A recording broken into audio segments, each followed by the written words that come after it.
കുന്നിടിച്ചിൽ ദുരന്തമുണ്ടായ ചെറുവത്തൂർ കുളങ്ങാട്ടുമലയുടെ താഴ്ഭാഗത്തെ കുടുംബങ്ങൾ ഇപ്പോഴും കഴിയുന്നത് ഭീതിയോടെ.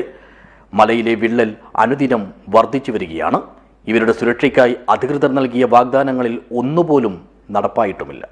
This news sponsored by Yenepoya speciality hospital, Kodiyal Bail, Mangalore. വീടിന് തൊട്ടുപുറകിലെ മലമുകളിലേക്ക് നോക്കുമ്പോൾ വിനീതയ്ക്കും കുടുംബത്തിനും ചങ്കിടിപ്പ് ഏറുകയാണ്. കഴിഞ്ഞ മഴക്കാലത്ത് വീടിന് തൊട്ടരികിലേക്ക് കൂറ്റൻ പാറക്കല്ലുകളും മണ്ണും ഇടിഞ്ഞു വീണ ആ നടുക്കുന്ന ഓർമ്മകളിൽ നിന്ന് ഈ കുടുംബം ഇപ്പോഴും മുക്തരായിട്ടില്ല. പ്രായമായ അമ്മയും ഭർത്താവും 2 മക്കളുമടങ്ങുന്ന വിനീതയുടെ കുടുംബം വരാനിരിക്കുന്ന മഴക്കാലത്തെ എങ്ങനെ നേരിടുമെന്ന ആശങ്കയിലാണ് ഓരോ നിമിഷവും തള്ളി നീക്കുന്നത്. ഓരോ ദിവസവും ഉരുകിയിട്ടാണ് ജീവിക്കുന്നത്. പിന്നെ ഈ മലരെ വിള്ളൽ തന്നെ ശരിക്കും പറഞ്ഞാൽ എൻ്റെ ഭർത്താവും മോനും നമ്മളെ നോക്കാൻ വിട്ടിട്ടില്ല. കഴിഞ്ഞ മാസമാണ് ശരിക്കും ഞാനും എൻ്റെ മോളും അത്രയും പറഞ്ഞിട്ട് നമ്മളെ മുകളിലേക്ക് കൊണ്ടുവന്നു. ആ കൊണ്ടുപോയിട്ടാകുമ്പോൾ ആ കണ്ടേ പിന്നെ നമുക്ക് സത്യം പറഞ്ഞാൽ ഒരു ഉറക്കം എന്ന് പറഞ്ഞ സംഭവമില്ല.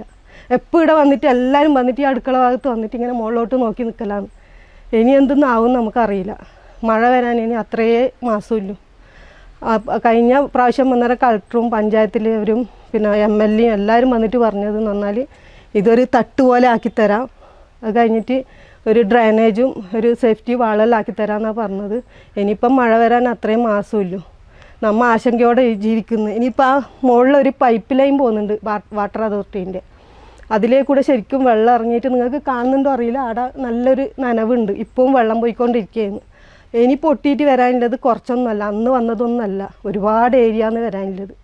അവരൊന്ന് ചെയ്തു തന്നെ പറഞ്ഞാൽ ഇപ്പം തൽക്കാലം ഈ മഴ വരുന്നതിന് മുമ്പേ ആ ഒരു വിള്ളലൊന്ന് തട്ടി മാറ്റിയിട്ട് തന്നിട്ടുണ്ടെങ്കിൽ ഒരു ഗ്രൗണ്ട് പോലെ ആക്കി തന്നിട്ടുണ്ടെങ്കിൽ കുറച്ച് സമാധാനത്തോടെ ജീവിക്കായിരുന്നു. കഴിഞ്ഞ വർഷം കാടങ്കോട് നെല്ലിക്കാൽ ഭാഗത്ത് കുന്നിടിഞ്ഞ് വിനീതയുടെ വീടിന് തൊട്ടടുത്ത് മണ്ണും പാറക്കല്ലുകളും വന്നു പതിച്ചതോടെയാണ് ഈ പ്രദേശം വലിയ അപകട ഭീഷണിയിലാണെന്ന് തിരിച്ചറിഞ്ഞത്. ഇവിടെ കുന്നിന്റെ ഒരു ഭാഗം 25 മീറ്ററോളം നീളത്തിൽ വലിയ ആഴത്തിൽ വിണ്ടുമാറിയ നിലയിലായിരുന്നു. മല 2ആയി പിളരുമോ എന്ന ആശങ്ക പരന്നതോടെ വിനീതയുടെ കുടുംബം ഉൾപ്പെടെയുള്ളവരെ അന്ന് അടിയന്തിരമായി മാറ്റി പാർപ്പിച്ചിരുന്നു. പ്രദേശം സന്ദർശിച്ച M. രാജഗോപാലൻ MLAയും ജില്ലാ കലക്ടർ K. ഇമ്പശേഖറും ഉൾപ്പെടെയുള്ള ജനപ്രതിനിധികളും ഉദ്യോഗസ്ഥരും ഇടിഞ്ഞു വീണ ഭാഗത്തെ മണ്ണ് നീക്കം ചെയ്ത് സംരക്ഷണ ഭിത്തി നിർമ്മിക്കുമെന്ന് ഉറപ്പു നൽകിയിരുന്നു. എന്നാൽ അപകടം നടന്ന മാസങ്ങൾ പിന്നിട്ടിട്ടും തുടർ നടപടികളൊന്നും ഉണ്ടായിട്ടില്ല.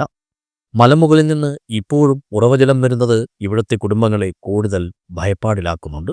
ഭയങ്കര മാനസിക പ്രശ്നമാണ്. പഞ്ചായത്തുകാർ ഇടപെട്ടിട്ട് എത്രയും പെട്ടെന്ന് ഇതിനൊരു പരിഹാരം ആക്കി തരുമെന്നാണ് വിചാരിക്കുന്നത്. ആക്കി തന്നാൽ മതിയായിരുന്നു. എന്നെ ടെൻഷൻ അടിച്ചിട്ട് ഒരു വകയായി ഇപ്പം ജീവിതം. ഒന്നും ഉറങ്ങാൻ പോലും കഴിയുന്നില്ല. ഈ സത്യം പറഞ്ഞ ഒരു ഓല വീഴുന്ന ഒച്ചയില്ല, അതുവരെ നമുക്ക് ഉൾക്കൊള്ളാൻ കഴിയുന്നില്ല. ആ ഒച്ച കേൾക്കുമ്പോൾ അതാ മല വന്നു, ആ പണ്ടത്തെ പോലെ എന്ന് പറഞ്ഞിട്ട് പേടിയോടെ ഓടി വരലാണ്. അങ്ങനത്തെ ഒരു അവസ്ഥയിൽ അമ്മ ഇപ്പോൾ കടന്നു പോകുന്നു.